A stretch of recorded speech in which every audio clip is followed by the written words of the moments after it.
Punarapi jananam, punarapi maranam, punarapi janani jatare shayanam. Iha samsare bahudustare, iha samsare bahudustare, kripaya pare pahi murare. You learn to be straight with yourself and don't try to go anywhere, just be simply here. It will happen because there is nowhere to go. There is no way for anybody to experience anything outside of themselves, please see. There is no way for you right now to experience anything outside of yourself. Anything that happens to you happens only within you, never outside. So what path are you talking about? Path is always about going somewhere. When you have no need to go anywhere, then you're on the path. It's neither straight nor crooked. It is neither long nor short. It is definitely north nor south. It is inward. Inward is not a direction. Inward is a dimension. It is just that the problem with the spiritual path, the problem with lots of you being here is just this. On a certain day, an old farmer, considered to be wise, was carrying a big bundle and approached a tunnel. He was just about to enter the tunnel, then he thought, it's all right, the tunnel is wide enough here, I can enter this, but that little hole that I see there, I'm sure I cannot get out of it. And he backed out.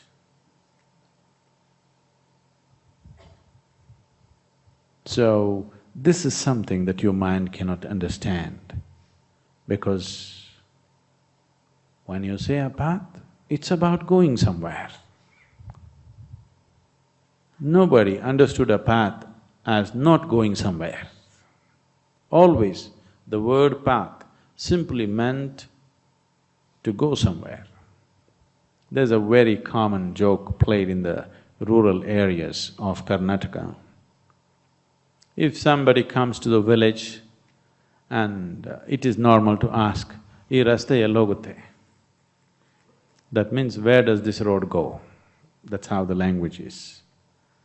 So, the smart answer is, "Ee raste ille biddirutte, ellu hogalla."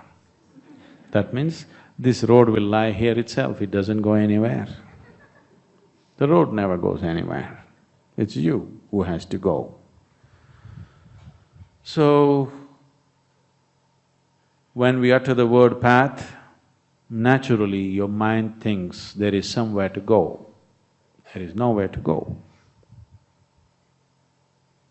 When I say nowhere to go, that does not mean stagnation. I'm talking about really nowhere to go. I'm not talking about somewhere to go. Some is only this much or that much. No is limitless, isn't it? Something means a certain quantity. Nothing is not a quantity. It is another dimension which is measureless. It is another possibility which is beginningless and endless.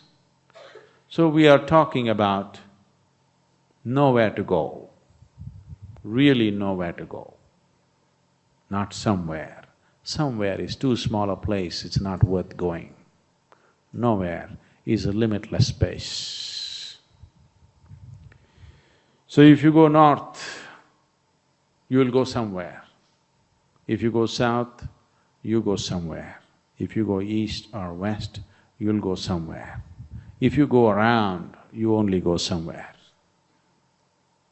That's not our intention. We want to go nowhere. Is that okay? Because the journey is from the limited to the unlimited. The only unlimited is the nothingness. The nowhere is the only unlimited space. So, are we just talking with some, just enjoying the circus of using logic in all kinds of funny ways?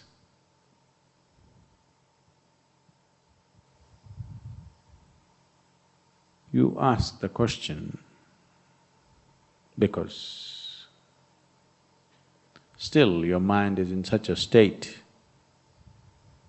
that every day it thinks up a new way of avoiding it. It's innovative. You're all very innovative, aren't you? Every day you come up with a new reason why it cannot be done.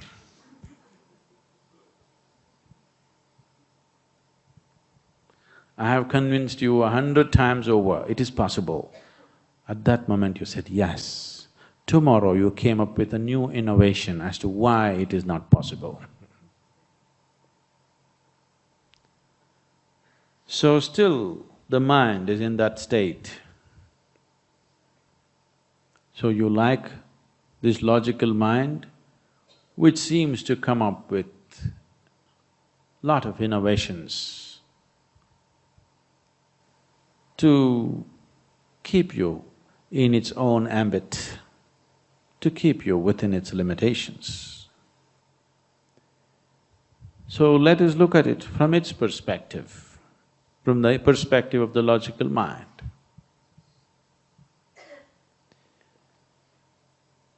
Now we understand, the logical mind also understands, the intellect understands that we exist within certain limitations. You are existing within certain limitations. And you also know you have to go beyond these limitations. Many times you have crossed some limitations and immediately you found the next range of limitations. You cross these mountains, the next range is ready. You cross that, the next one is ready. Those of you who have actively crossed, you have seen again and again there seems to be new mountains. Some of you like the same old mountains. You up and down the same thing, that's different. So the logical intellect, if you apply it with sufficient intensity, it clearly realizes that it is not the vehicle to take you beyond. So, if you do not know how to transcend the intellect, at least frustrate the intellect. Yes. You do not know how to transcend it, at least let it get frustrated, beaten. Then it lies low. When it lies low, we can do things with you. If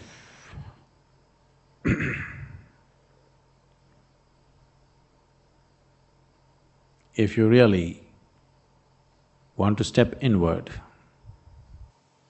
it is not that you have to kill the outward, because the outward is an illusion. There is enough scientific proof today to tell you the outward is an illusion, because everything is happening within you. If you see that everything is inward, there is nothing outward, then naturally you will close your eyes. Even if you have not been initiated into anything, if you just remain with your eyes closed for long enough, you will see, after some time, the activity of the mind will start dying down. Initially it gets hyped up because it wants you to open your eyes, because mind cannot survive without some extra information. Every day it needs some little extra new gossip, otherwise it cannot thrive.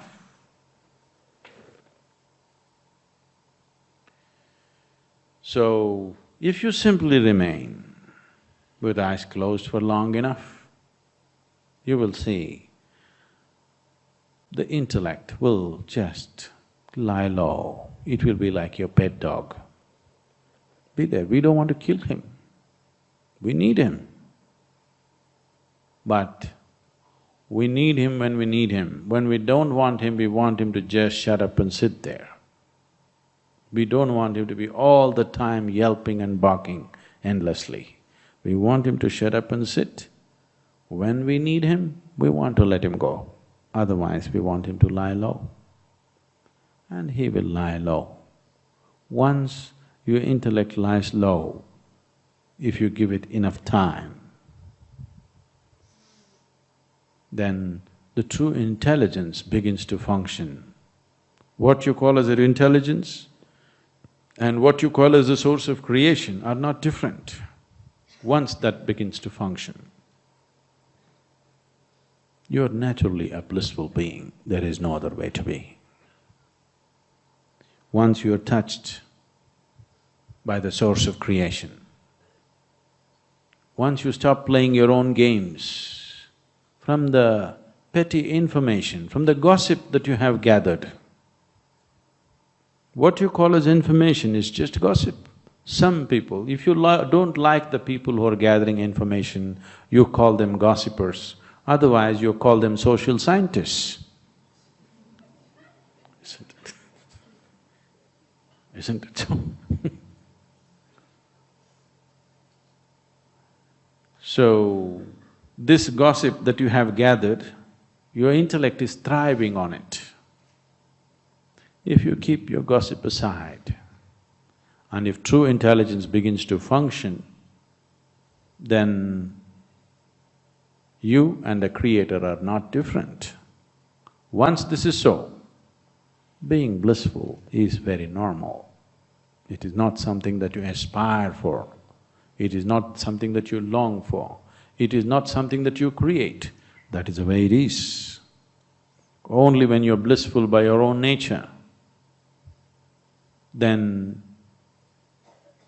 you are willing to drop into the abyss of nothingness. Then you're truly ready to go nowhere.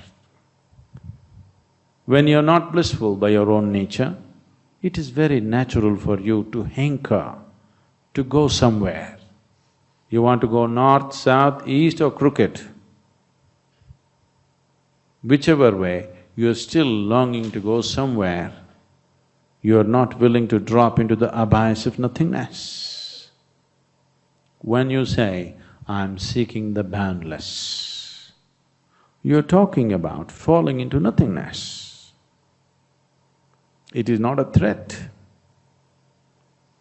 Oh, is it a bottomless pit? Yes, it is. And a bottomless pit is not dangerous.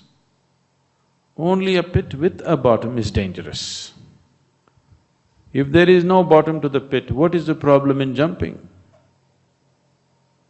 You will be eternally suspended, unharmed, untouched by anything. If there is such a space which is bottomless, and if you fall into it, is there any danger? Is there any danger at all to you? Only if it has a bottom, you will go and get smashed. It is truly a bottomless pit. Bliss is a bottomless pit. Only when you fall into the bottomless pit are you truly blissful. Otherwise, you are constantly hankering, wanting to get somewhere, wanting to get somewhere. You cannot go anywhere. Wherever you go, whether you go north or south, still your experience of life All of life is happening only within you. You go up or down, all your life is happening only within you. This is not a trap. This is the door. Action for Rural Rejuvenation is a rural revitalization